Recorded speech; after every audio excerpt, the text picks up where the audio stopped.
आदर, आदाब, अभिनंदन, आभार। नमस्कार, मैं सोमनाथ मिश्र टॉक शो विद सोम में आप सभी का स्वागत करता हूं। आज का हमारा एपिसोड सौर ऊर्जा से रिलेटेड है। जो हमारे अतिथि हैं वो बहुत ही बड़े प्रोफाइल पे और बहुत ही सारे अवार्ड से सम्मानित हैं। इन्होंने अपना बीटेक 1990 में बुर्ला इंजीनियरिंग कॉलेज संबलपुर से किया। MTech electrical engineering from NIT Rourkela से 1992 में किया।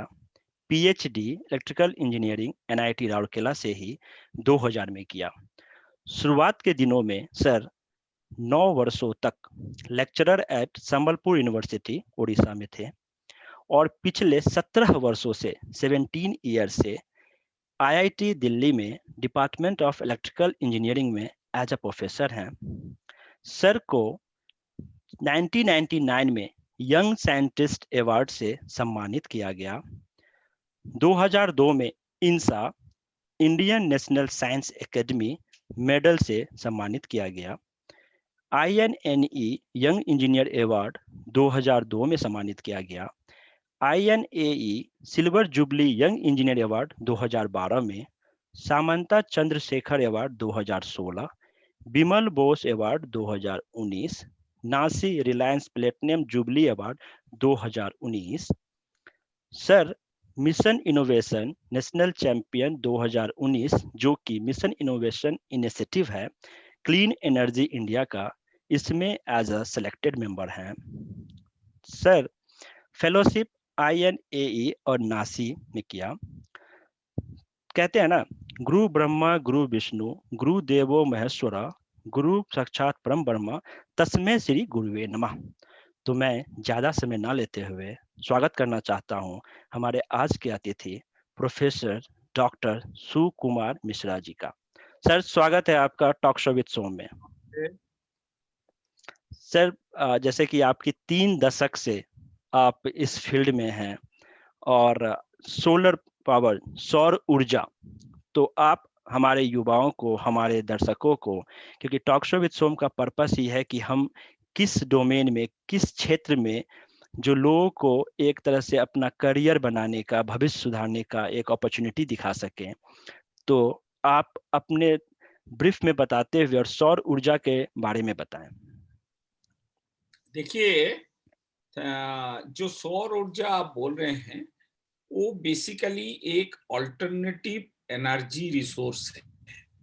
हमारा जो इलेक्ट्रिसिटी प्रोड्यूस होता है वो बेसिकली होता है कोल से, जो थर्मल पावर स्टेशन बोलते हैं, जी और कुछ मिलता है हमारा हाइड्रो पावर स्टेशन जो कि डैम वगैरह बनता है और पानी उसमें बांध के हम उससे पावर प्रोड्यूस करते हैं, और कुछ मिलता है हमारा न्यूक्लियर पावर स्टेशन से। बहुत कम मिलता है इंडियन कंट्रीज में, लेकिन जो मेजॉरिटी ऑफ पावर हमारा आता है वो सोलर, ये जो हमारा थर्मल पावर स्टेशन से मिलता है, और वो हमारा एनवायरनमेंट के लिए काफी नुकसान पहुंचाता है। इसीलिए अभी सरकार का काफी इनिशिएटिव चल रहा है, कैसे हम सोलर पैनल से उसका यूज करके हम इलेक्ट्रिसिटी प्रोड्यूस कर सकते हैं, ताकि हमारा जो एनर्जी नीड है उसी से आ सकता है। जी कोई भी कंट्री का अगर आप डेवलप डेवलपमेंट क्राइटेरिया देखेंगे, जब आप डेवलपमेंट से लेके डेवलप्ड की तरफ जाएंगे, आपका growth rate is related to आपका एनर्जी कंजप्शन होता है। आपका अगर 7-8% जीडीपी चलता है तो आपका एनर्जी कंजप्शन भी उसी हिसाब से मोर और लेस चलता है। इसीलिए जब आप विकसित देश की तरफ जाएंगे, आपका एनर्जी कंजप्शन भी उसी हिसाब से बढ़ेगा। तो जो हमारा गांव में जो लोग रहते हैं या जो कॉमन मैन हम बोलते हैं, वो पहले अगर एक सिंपल लाइट और फैन में खुश हो जाते थे, या एक लाइट जला के गर्मियों में फैन भी नहीं था उनके पास, वो लोग धीरे धीरे बोलेंगे कि नहीं भाई हमको तो फैन भी चाहिए। उसके बाद वो लोग बोलेंगे हमको रेफ्रिजरेटर चाहिए। उसके बाद वो लोग बोलेंगे नहीं हमको एयर कंडीशनर चाहिए, हमको टीवी भी दिखना चाहिए। ये सब होता है आपका जो आपके पास पैसा बढ़ते बढ़ते जाएगा, जीडीपी जैसे बढ़ते बढ़ते जाएगा, ये सब धीरे धीरे आते जाएगा। बिल्कुल। इसीलिए हमको एनर्जी कंजप्शन का भी जो लेवल है वो बढ़ते बढ़ते जाएगा। एंड इसीलिए हमको क्लीन एनर्जी में जाना ही पड़ेगा अगर हमारा नेचर को हम प्रॉपरली देखना चाहेंगे और हमारा भविष्य को सही रखना चाहेंगे। जैसे कि अभी बोल रहे हैं कि टेम्परेचर राइज अगर हो गया तो जो हमारा हेमिस्फीयर में, नॉर्थ हेमिस्फीयर में मेनली जो बर्फ है वो पिघल जाएगा और काफी सारा कंट्री उसमें डूब जाएगा।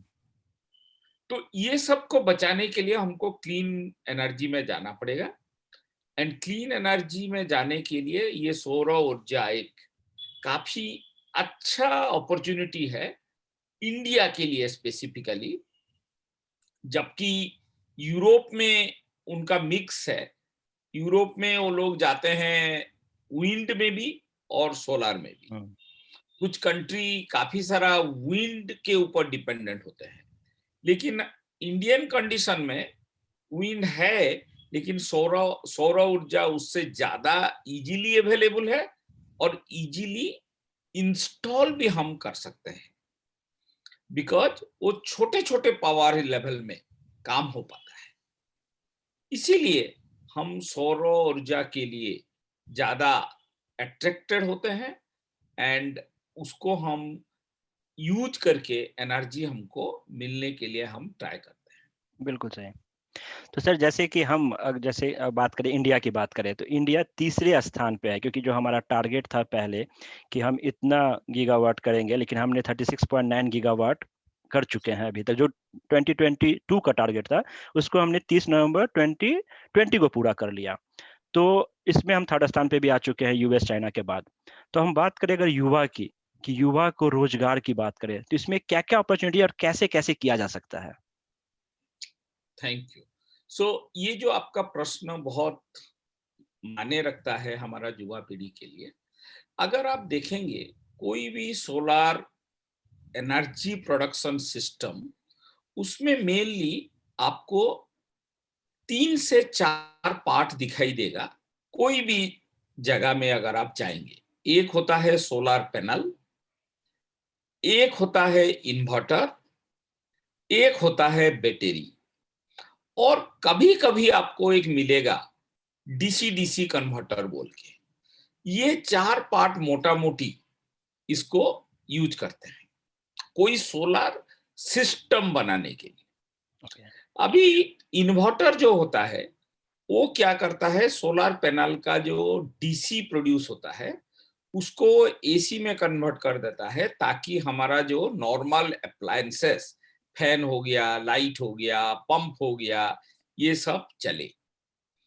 लेकिन बिकॉज सोलर जो है दिन में देगा आपका ऊर्जा, इसीलिए उसको स्टोर करने के लिए कभी कभी हम एक बैटरी लगा देते हैं। जैसे कि हम घर में, इंडियन घर में आप देखेंगे काफी सारा जगह में हम इन्वर्टर लगाते हैं। वो इन्वर्टर में हम एक बैटरी रखते हैं और एक इलेक्ट्रॉनिक इक्विपमेंट रखते हैं, जो जिसको हम, ये टोटल सिस्टम को हम बोलते हैं भाई ये इन्वर्टर है। तो सोलर का जो इन्वर्टर है और आपका जो घर का इन्वर्टर, दोनों मोर और लेस आइडेंटिकल आप बोल सकते हो, थोड़ा अच्छा। बहुत टेक्निकल डिफरेंट है। ओके। तो यही प्रिंसिपल हमारे पास काफी पुराने दिन में है, लेकिन हम क्या करते थे, बैटरी को चार्ज करते थे नॉर्मल एसी सिस्टम से, एक चार्जर लगा के, जैसे आपका मोबाइल का चार्जर होता है, ऐसे वो बैटरी को आप चार्ज करते हो नॉर्मल एसी सिस्टम से 220 वोल्ट से। अगर उसको हम सोलर से चार्ज कर दें तो वो हो जाएगा आपका solar inverter based system. Okay. तो ये जो 4 चीज है, जैसे आपका घर में इन्वर्टर खराब होता है, वो खराब होने के लिए जब हो जाएगा, कोई बंदा आके उसको रिपेयर करेगा, हम्म, तो वो रिपेयरिंग करने के लिए एक टेक्निकल मैन पावर चाहिए, बिल्कुल। जो कि थोड़ा बहुत आइडिया रखे कि भाई ये इन्वर्टर में ये चीज खराब हो सकता है। हम्म, तो एक इन्वर्टर का ट्रेनिंग अगर हम कराएं कि भाई ये चीज मेनली खराब हो सकता है, एंड सोलर इन्वर्टर में ये चीज हमको देखना चाहिए, ये एक अपॉर्चुनिटी जॉब के लिए बहुत बढ़िया है, क्योंकि काफी सारा सोलर इन्वर्टर देश में लगेगा अभी, एंड काफी सारा इनफैक्ट लग भी गया है, एंड उसका अभी रिपेयरिंग का नीड आ गया है, क्योंकि रिपेयरिंग का नीड आपका 3-4 साल के बाद जनरली आएगा इन ए बिग वे, बिकॉज जब नया नया खरीदेंगे वो तो खराब नहीं होगा, कुछ दिन के बाद वो खराब होना शुरू करेगा। जी जी। ऐसे आपका जो बैटरी है, वो बैटरी जो लेड एसिड बैटरी है, उससे हम जा रहे हैं lithium ion battery technology. Okay. तो वो जो लिथियम आयन बैटरी टेक्नोलॉजी एक नया टेक्नोलॉजी है, का मैंने बहुत पुराना नहीं है, मैं बोलूंगा एकदम नया नहीं है। तो उसका भी धीरे धीरे खराब होना शुरू होगा, तो उसका एक रिपेयरिंग के लिए एक ट्रेनिंग टाइप भी हो सकता है, जिसमें लोकली हम उसको रिपेयर कर सके। उसके अलावा आप देखे होंगे काफी सारा ई रिक्शा, जिसको हम इलेक्ट्रॉनिक रिक्शा बोलो या बैटरी ऑपरेटेड रिक्शा बोलो, अभी काफी सारा चल चल रहा है गांव में, इवन सेमी अर्बन सिटी जो है वहीं पे भी चल रहा है। उसका खराब होना अभी शुरू होगा, वो न्यू था, अभी उसका मोटर खराब होगा, उसका जो कंट्रोलर खराब होगा, एंड उसका भी रिपेयरिंग के लिए, जैसे आपका स्कूटर रिपेयरिंग शॉप होता है, कार रिपेयरिंग शॉप होता है, उस टाइप का रिपेयरिंग शॉप उसके लिए करना पड़ेगा। तो युवा पीढ़ी जो गांव में है, अगर वो ट्रेनिंग हम कराएंगे तब भी उनके लिए काफी फायदामंद होगा। दिन में 1000-2000 रुपया उनको आसानी से मिल जाएगा। आ सकता है। उसके अलावा अगर आप देखेंगे, जो गांव में जो इलेक्ट्रिक पंप था, वो पंप अभी सोलर पंप में कन्वर्ट हो रहा है काफी जगह में। तो ये जब सोलर पंप में कन्वर्ट होगा, उसमें ये एक बोला जा रहा है कि जो खेती है उसको जब हम पानी देंगे 24/7, या जो सन के टाइम में ऑलवेज पानी देने का जरूरत नहीं है, 1-1.5 घंटा पानी चलेगा, उसके बाद बंद हो जाएगा, जरूरत नहीं है खेती के लिए। लेकिन बाकी टाइम में हम सोलर का जो पावर है वो तो अवेलेबल है, उसको यूज करके हम कुछ दूसरा चीज कर सकते हैं क्या? एक रेफ्रिजरेटर चला सकते हैं क्या? एक कूलिंग सिस्टम बना सकते हैं क्या? एक जो आपका स्ट्रॉ होता है उसको काटने का मशीन उससे चला सकते हैं क्या? ताकि जहां पे इलेक्ट्रिसिटी नहीं भी पहुंचा है, वो खेती का लोकल पॉइंट में ये सब चीज आप कर सकते हो। जब ये आप करने लगेंगे, जितना आप मशीन में घुसेंगे, उतना आपका जॉब अपॉर्चुनिटी बढ़ते बढ़ते जाएगा, क्योंकि वो मशीन का बनाने का एक कंपनी चाहिए मुझे, वो कंपनी में आपका एम्प्लॉय चाहिए। ऐसे वो मशीन जब खराब होगा, आपका लोकल पॉइंट में सर्विस इंजीनियर चाहिए, उसको ट्रांसपोर्टेशन के लिए मुझे बंदा चाहिए। सो जितना आप सोलर रिलेटेड मशीन में जाएंगे, उतना आपका जॉब अपॉर्चुनिटी धीरे धीरे बढ़ते जाएगा। बहुत सही। सिमिलरली ये जो सोलर ऊर्जा आपका आपका पंप में पर्टिकुलरली मैं बोलूंगा, हम्म।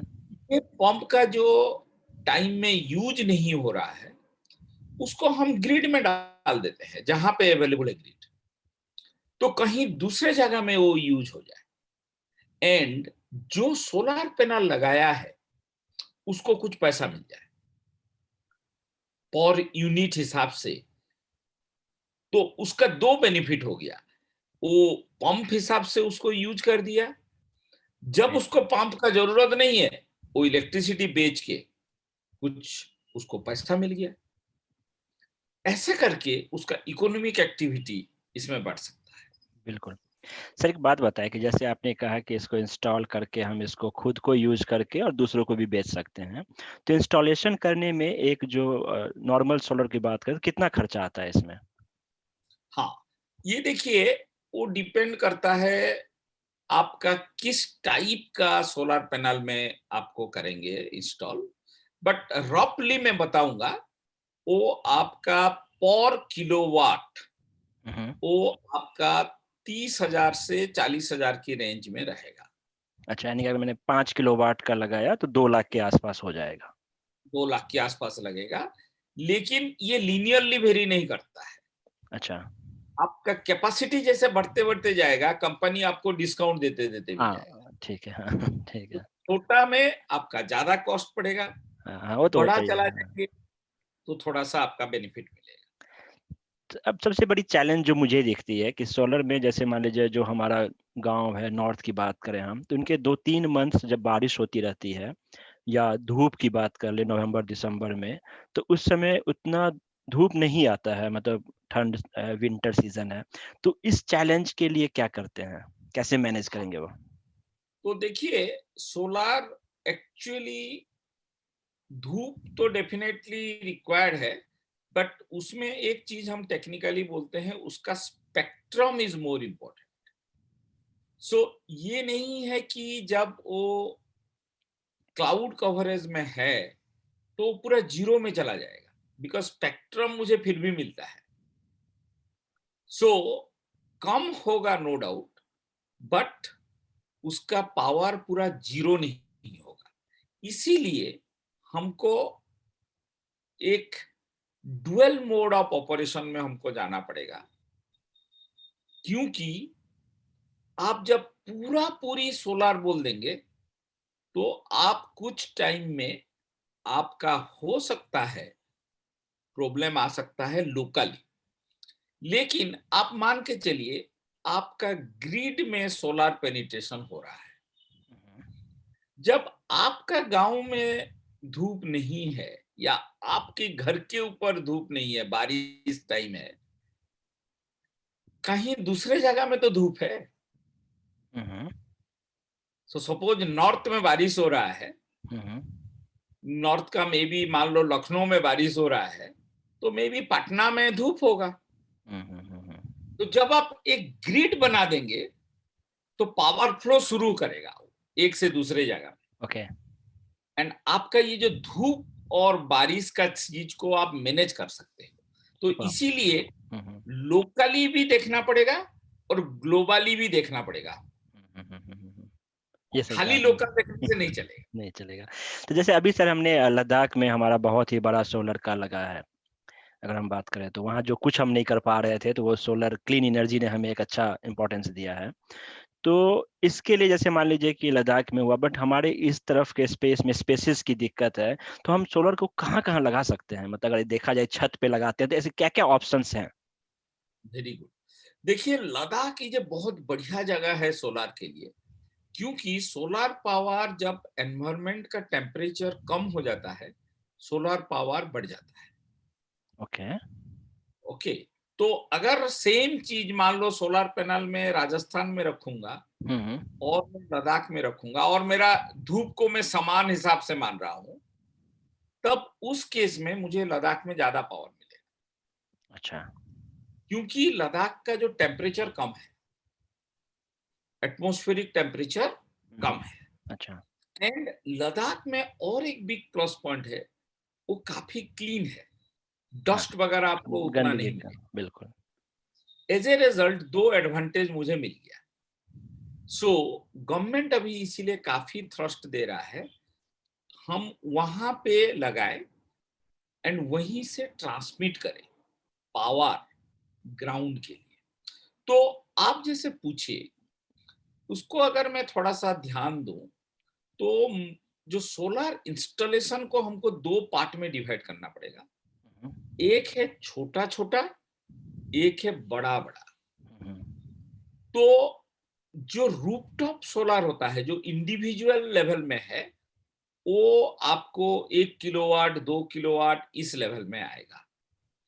उसके बाद आ जाएगा आपका गवर्नमेंट एंटिटी में, जहां पे बड़ा बड़ा रूफटॉप है, जैसे मान लीजिए आईआईटी हो गया, या आपका कोई आईटी कंपनी हो गया, जिनके पास बहुत बड़ा बड़ा छत है। चाहते हैं, हाँ। एंड तीसरा आएगा जो कि मेगा स्केल बोलते हैं। ओके। मेगा स्केल मतलब बहुत बड़ा, मान लो 100 एकड़ जमीन में आप लगाएंगे, या आपका एयरपोर्ट में कहीं पे बैरन लैंड है उसमें आप लगाएंगे, तो वो आपका पावर कैपेसिटी काफी होगा। सो ऐसे सोलर का इंस्टॉलेशन के लिए आप कहीं पे भी प्लान करो, वो चलता है, एक्सेप्ट देयर आर प्लेसेस जिसमें कि शेडो ज्यादा टाइम ना रहे। ओके। तो सर, तो हाँ, मैं ये कह रहा था कि जैसे लोगों के माइंड में ये है कि जहाँ ज्यादा धूप है वहाँ ज्यादा जल्दी सोलर काम करेगा, ज्यादा काम करेगा, तो ऐसा कॉन्सेप्ट नहीं है। मतलब आप कह रहे हैं कि धूप। वो पूरा पूरी ट्रू नहीं है, अच्छा। पूरा पूरी ट्रू नहीं है, पार्शियली ट्रू है। लेकिन आपको वो भी देखना पड़ेगा कि धूप तो है, लेकिन रोड साइड तो नहीं है कि डस्ट इतना जम जाए कि आपको क्लीनिंग में आपको प्रॉब्लम आ जाए। हम्म, हम्म, हम्म। तो सर, जैसे जो इनके पैनल्स होते हैं, अगर जब हमारे यहाँ तो बहुत हर एक तरह के हमारा इन्वायरमेंट है, तो जब बहुत ज्यादा तूफान आते हैं तो उसमें क्या फर्क पड़ेगा? जैसे मान लो उससे कोई फर्क पड़ेगा, नहीं पड़ेगा? टूटने का डर या क्रैक का, उसकी बात कर रहा हूँ मैं। नहीं, वो उसका नहीं है, वो अभी टेक्नोलॉजी काफी स्टेबल है उसमें। अच्छा। एंड हम जब डिजाइन इसको करते हैं, मिनिमम 170 किलोमीटर पर आवर से शुरू करते हैं ओके, तूफान, ओके, ओके। एंड 250 300 तक भी आप मैनेज उसको कर सकते टेस्टिंग कर लेते हैं, मतलब जो टेस्टिंग जब होती है तब। हैं। ओके। हाँ, इसमें जैसे मान लीजिए मैं एज ए इंडिविजुअल, कोई चाहता है कि मैं सोलर लगा के उस एनर्जी को यूज करूं, तो इसके लिए गवर्नमेंट क्या हेल्प कर रही है? मतलब ऑप्शंस हैं? हाँ। अभी देखिए गवर्नमेंट का काफी सारा स्कीम है। ये जो कुछ सब्सिडी देते हैं, ये एमएनआरई के अंडर में मेनली आता है। ओके। और कुछ कुछ में वो सब्सिडी देते हैं, कुछ कुछ में वो लोग आपका बीडिंग कराते हैं, कुछ कुछ में वो लोग आपको परचेज का कंफर्मेशन देते हैं इन ए वे। सो काफी सारा स्कीम्स है ऐसे, मैंने 8-10 स्कीम होगा मे बी। ओके, जहाँ एंड वो यूज। वेरी भी करता है, ओके, मैंने इलेक्ट्रिसिटी के लिए है, पंप के लिए है, आपका कुकिंग के लिए है। Okay, okay. अभी एक कंपटीशन भी निकाले थे शायद गवर्नमेंट, अब मैं पूरा क्लियर उस स्कीम हाँ, का नाम बता नहीं पा रहा हूँ, हाँ, हाँ, हाँ। लेकिन उसमें ये था कि सोलर ऊर्जा करके हम कुकिंग स्टोव टाइप कुछ बना सकते हैं क्या। Okay, okay. इनोवेशन काफी। के बहुत चांसेस हैं इस फील्ड में, हाँ, इनोवेशन के बहुत चांस हैं अभी। yes। और एक बहुत बड़ा चीज रिमार्केबल डिफरेंस करेगा हम्म। जब वो इलेक्ट्रिक व्हीकल आ जाएगा। ओके।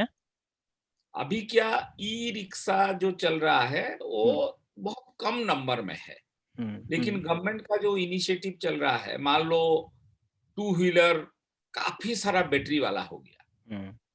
ऐसे आपका गाड़ी बैटरी वाला हो गया, कार बैटरी वाला हो गया, तो ये सब का चार्जिंग कैसे होगा। हम्म, तो एक तो हमारा जो नॉर्मल ग्रिड है, जो कि मोस्टली पावर्ड है आपका थर्मल पावर स्टेशन से, उसका पावर अभी दुगुना 4 गुना 5 गुना हो जाएगा, क्योंकि जो पेट्रोल से हम एनर्जी ले रहे थे वो अभी हम बिजली से लेने लगे।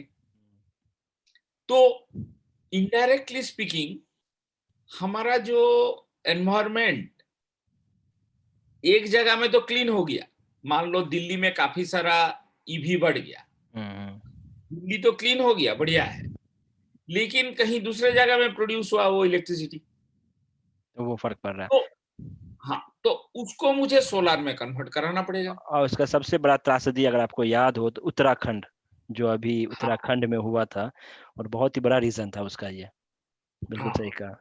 तो सर एक बात बताएं आप कि हमें कितना स्पेस चाहिए, जैसे एक अनपढ़ आदमी कह लो या गांव में जिसको ज्यादा जानकारी नहीं है, या मुझे ज्यादा जानकारी नहीं है, मैं अपनी बात करूं, तो एक कितना स्पेस में अगर मैं सोलर लगाऊं तो मेरे घर का जो खर्चा, एक नॉर्मल खर्चा होता है, वो काम चल जाएगा? बढ़िया, बहुत बढ़िया क्वेश्चन है। देखिए, आपका 1 किलोवाट, 1 किलोवाट के लिए हम बोलते हैं करीब करीब 100 स्क्वायर फीट। अच्छा, 100 स्क्वायर फीट चाहिए। अभी आपका जो घर है हम्म, उसमें आप क्या क्या यूज कर रहे हो उसके ऊपर ये पावर कैलकुलेट होगा। ओके। सपोज मैं खाली लाइट जलाता हूं, मान लो हम्म। मैं फैन नहीं यूज करूंगा, कुछ भी नहीं करूंगा। सपोज मैं, मान लो मेरा एक 3 बेडरूम घर है या 2 बेडरूम घर है, तो मैं 2 लाइट जलाऊंगा, ठीक है। तो 2 एलईडी लगाऊंगा तो कुछ भी नहीं है, वो में भी 40-50 वाट है, तो आपको एक छोटा सा पैनल में काम चल जाएगा। हम्म, लेकिन अगर मेरा घर है जो कि थोड़ा सा बड़ा घर है, कनेक्शन ज्यादा है, आपका हम्म। टीवी है, फ्रिज है, तो आपको ज्यादा पावर रेटिंग जरूरत होगा। तो सर तो हम बात उस करें, अगर अब पढ़े लिखे जैसे लैंग्वेज में बात करें कि कितना किलोवाट में कितना एनर्जी मिल जाएगा, अगर हम मैथमेटिकल बात करें तो? Very good. तो देखिए, थंब रूल जो बोलता है, hmm average over a year hmm. इन कंडीशन में 1 किलोवाट का पैनल अगर आप लगाएंगे, आपको 4 यूनिट पर डे ओके। हिसाब से मिलेगा। ये रफली है, कभी रफली, हाँ आपको हाँ, ज्यादा। टेंटेटिव, हाँ टेंटेटिव बोल रहे हैं हम, कि 1 किलोवाट का, मगर कोई भी मेरे दर्शक जान ले कि 1 किलोवाट का आप अगर सोलर लगाते हैं तो 4 यूनिट पर डे आप यूज कर सकते हैं। हाँ, तो सर एक चीज और बताएं कि जैसे दिन में धूप होती है तो उस समय जब हम यूज करते रहते हैं लाइट, तो वो पैरेलली चार्जिंग भी होता रहता है, या क्या कॉन्सेप्ट है इसका? हाँ, आप दोनों करा सकते हो। आप बोल सकते हो कि चार्जिंग भी होगा और लाइट भी, माने लोड भी चल सकता है, या आप खाली भी चार्जिंग करा सकते हो, जैसे भी आपका वो अच्छा। सेटिंग होता है। अच्छा, इंस्टॉलेशन आपका समय में होता है मोड इंस्टॉलेशन। में लेना है, ओके ओके। किस मोड में आपको करना है उसी सेटिंग से आप उसको डाल देंगे, अब हम बात करते हैं सेफ्टी की। तो अकॉर्डिंगली। अब हम बात करते हैं सर सेफ्टी की। जैसे बिजली में आपको पता है कि बहुत ही लोग बहुत डरे रहते हैं, क्योंकि हल्का भी टच हो गया तो फिर पता ही है आपको। तो सोलर कितना खतरनाक है लोगों के लिए? देखिए, सोलर में आप कितने पावर में जा रहे हो उसके ऊपर ये बिजली का वोल्टेज डिसाइड होता है। ओके। क्योंकि जब झटका लगता है वो वोल्टेज में लगता है, वो करंट में नहीं लगता। हम्म। माने वोल्टेज के कारण करंट एक फ्लो होता है बॉडी के अंदर, एंड जी। उसी से झटका लगता करेक्ट। है। एक सोलर पैनल जो है वो आपका मैक्सिमम 35 वोल्ट तक देता है। अच्छा, 35 वोल्ट, ठीक। एंड ये साइंटिफिकली प्रूव है कि 48 वोल्ट तक आपको झटका कभी भी नहीं नहीं लगेगा। लगेगा, हाँ। 8 वोल्ट तक भी लोग बोलते हैं कि ठीक है, मैनेजेबल है, 60 तक। 60 तक, हाँ। 60, ओके, हाँ। हाँ, तो दैट वे एक पैनल में तो आपको कभी झटका झट नहीं लगेगा। तो यानी कि सेफ्टी बहुत ज्यादा है, अगर हम कहें तो सेफ्टी के पॉइंट ऑफ व्यू से है। हाँ, लेकिन जब आप ज्यादा ज्यादा हाँ, पावर में जाएंगे, वो तो सर है। आपको वोल्टेज बढ़ाना पड़ेगा, हाँ एंड अकॉर्डिंगली आपको सेफ्टी उठाना पड़ेगा, जैसे सबस्टेशन में जैसे करते हो हाँ, वहां इस तो। टाइप का जी करना जी। पड़ेगा। नहीं नहीं, जैसे आप नॉर्मल एक घर की बात करें जो छत पे रूफ पे लगाते हैं, तो उनको इसका सेफ्टी 90% तो है ही। अब कुछ तो हाँ, मतलब, हाँ, वो कुछ तो। इशू नहीं है। जी। सर आप जैसे कि इवन इवन अगर आप हम्म।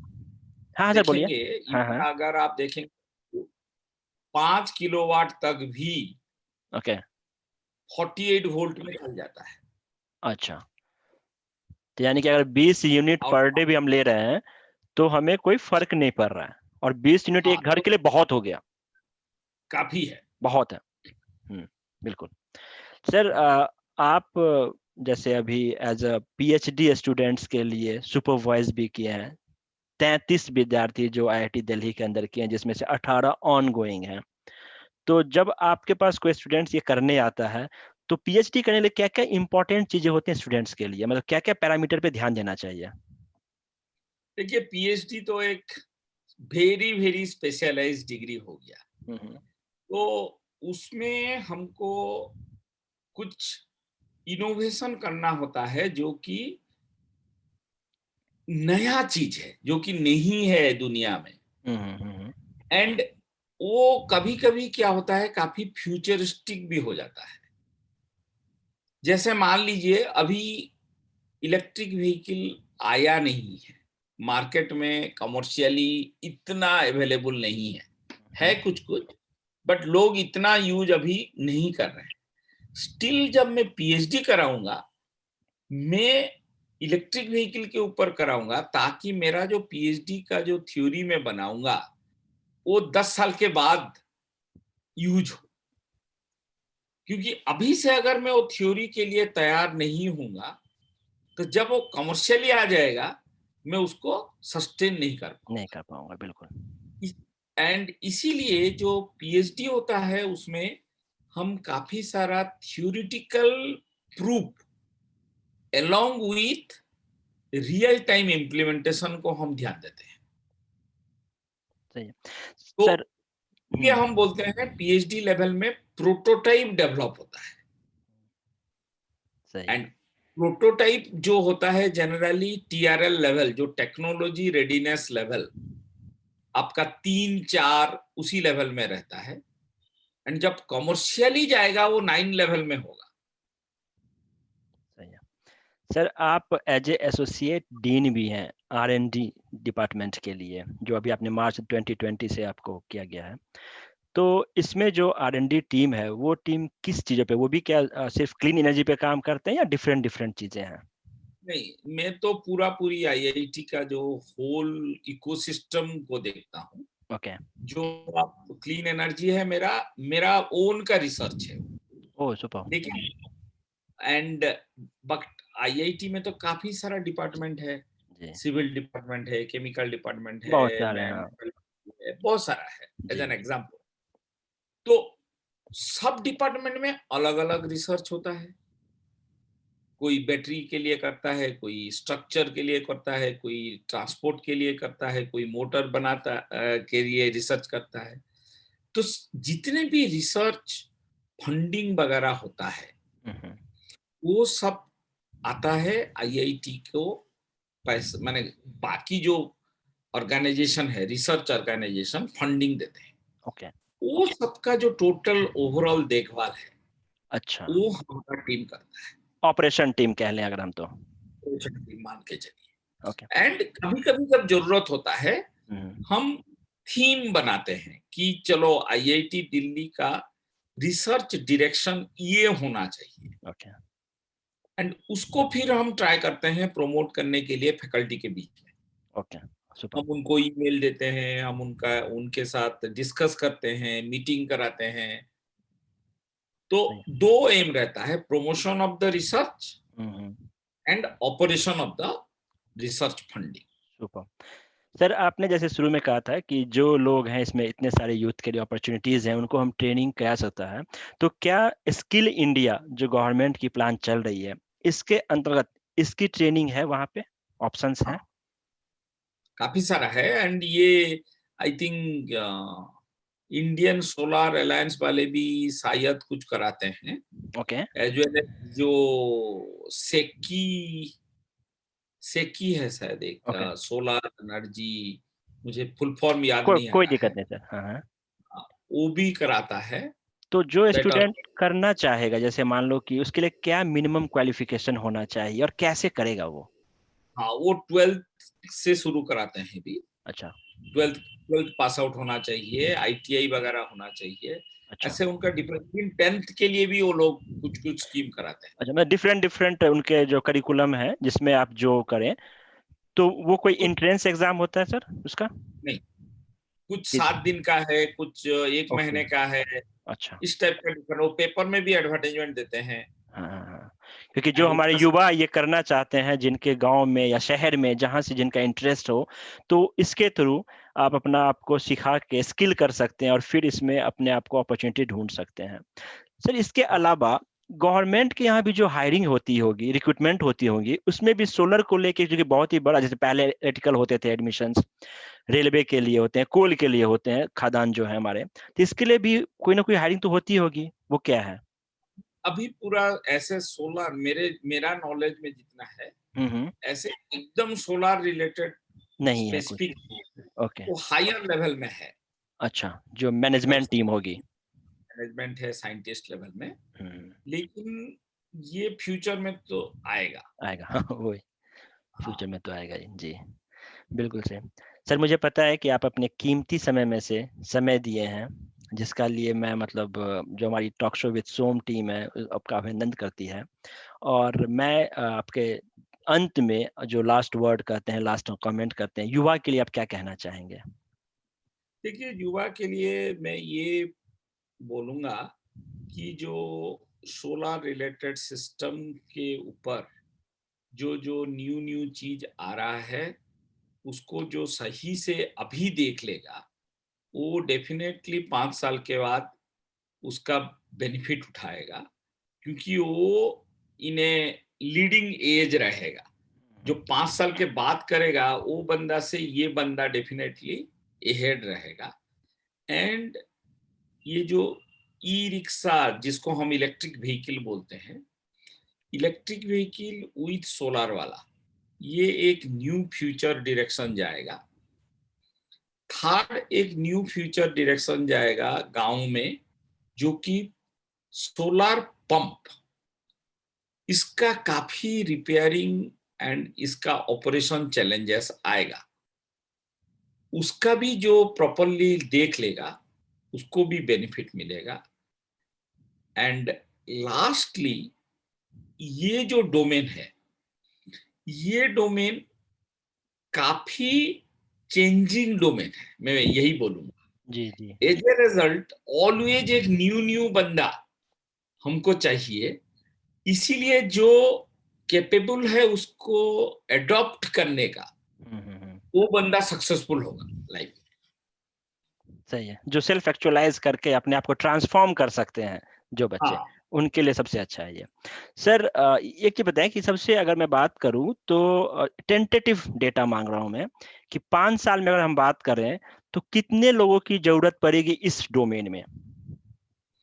मेरे हिसाब से तो जो लोअर लेवल में, जैसे मैं बोल रहा था, ये जो रिपेयरिंग वगैरह हम्म। का, उसी लेवल में कुछ नहीं होने से भी 10 लाख लोगों तो जरूरत हो बिल्कुल। ओके। होल इंडिया में, जिस जी जी। हिसाब से सोलार बढ़ रहा जा है। रहा है। जी जी। एंड जिस हिसाब से इसका एप्लीकेशन डिफरेंट डिफरेंट डोमेन में आ रहा है, इसका एप्लीकेशन मल्टीफेरिंग हो रहा है, मल्टी डायरेक्शन में जा रहा है। बहुत बढ़िया। सर बहुत ही अच्छा, आपने सोलर के बारे में बहुत सारी जानकारियां दी और युवाओं के लिए एक अपॉर्चुनिटीज है, जिस अपॉर्चुनिटी को युवा उठा के अपना भविष्य बना सकते हैं। और जैसा कि ये न्यू आ रहा है क्लीन एनर्जी, और सारा का सारा हमारा जो एनर्जी है मोस्टली इस पे हम डाइवर्ट करेंगे, तो आपके लिए एक और मौका है, इसको आप यूज करें। सर टॉक शो विद सोम में आने के लिए आपका बहुत बहुत धन्यवाद। धन्यवाद, थैंक यू।